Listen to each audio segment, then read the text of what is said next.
aussi, je souhaite que toutes les formations en Corse et tous les établissements puissent bénéficier du même accompagnement. Bon, d'abord, saluer à travers les administrateurs du lycée, ceux qui accompagnent au quotidien ce choix fort que vous avez fait, Monsieur le Président du Conseil exécutif, qui est un choix réussi.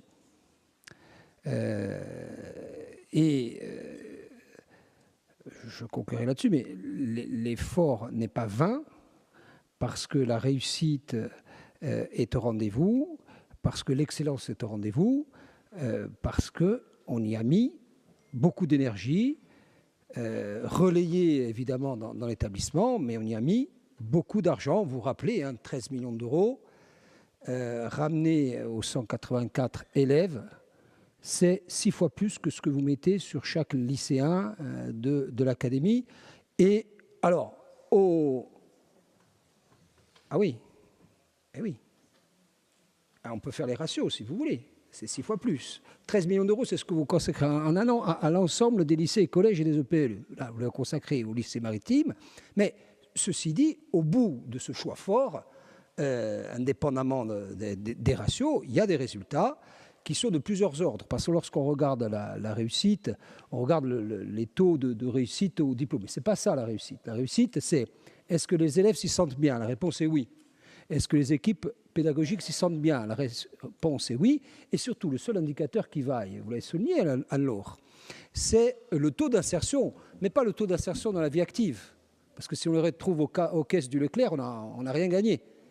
On les retrouve dans les métiers en relation directe avec l'outil de formation, qui est un outil d'excellence que, en tant qu'administrateur pas assez assidu, je m'en excuse, j'ai pu aller visiter.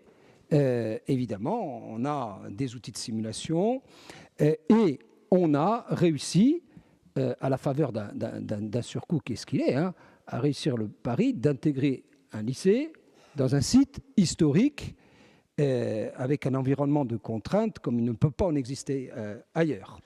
Donc tout est au vert et on se félicite évidemment de cette réussite. Seule chose, mais c'est valable pour tous les outils de formation, Madame la conseillère exécutive, lorsqu'on a une formation régionale, il faut absolument créer les conditions pour se poser les questions de l'internat. Lorsqu'on fait des choses à Bastia, il faut se demander comment vont être logés les Ajacciens. Lorsqu'on fait une formation dite d'excellence et donc prestigieuse, ou en tout cas attractive au départ, il faut se préoccuper de la façon dont on loge les gens.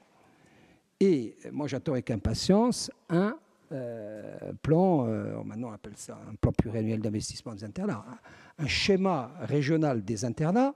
Chaque fois qu'on ouvre une formation unique, sauf à considérer, et peut-être faudrait-il avoir cette vision duale des choses, que l'on dédouble les formations, mais on ne peut pas faire 2 lycées maritimes, il y en a un.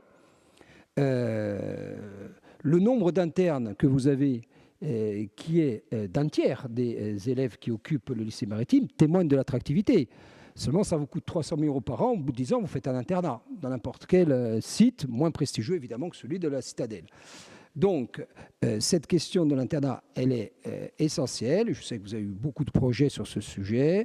Bon, alors le fait de déplacer des modulables, de les mettre à proximité, c'est un expédient, mais il va falloir l'expédier assez vite parce que ça va vous coûter cher aussi. Et surtout, vous perdez en attractivité. Je prends l'exemple du BTS. Je sais qu'il y a des gens qui ne viennent pas au BTS si on ne peut pas les loger. Et là, du coup, c'est plus un rayonnement. Quand vous avez un internat, c'est plus seulement un rayonnement régional, c'est même un rayonnement national, voire international, dont vous pourriez bénéficier, tout en fixant évidemment sur les procédures type Parcoursup, la priorité évidemment aux lycéens de l'académie. Donc bravo pour ce pari réussi, et je me joins avec allégresse, ferveur dans la notion de partage papal que vient de distiller notre collègue, en souhaitant que ce niveau d'investissement, qui était celui d'il y a quelques dizaines d'années, puisse être retrouvé en direction de tous les établissements de l'académie. Voilà, Madame la directrice.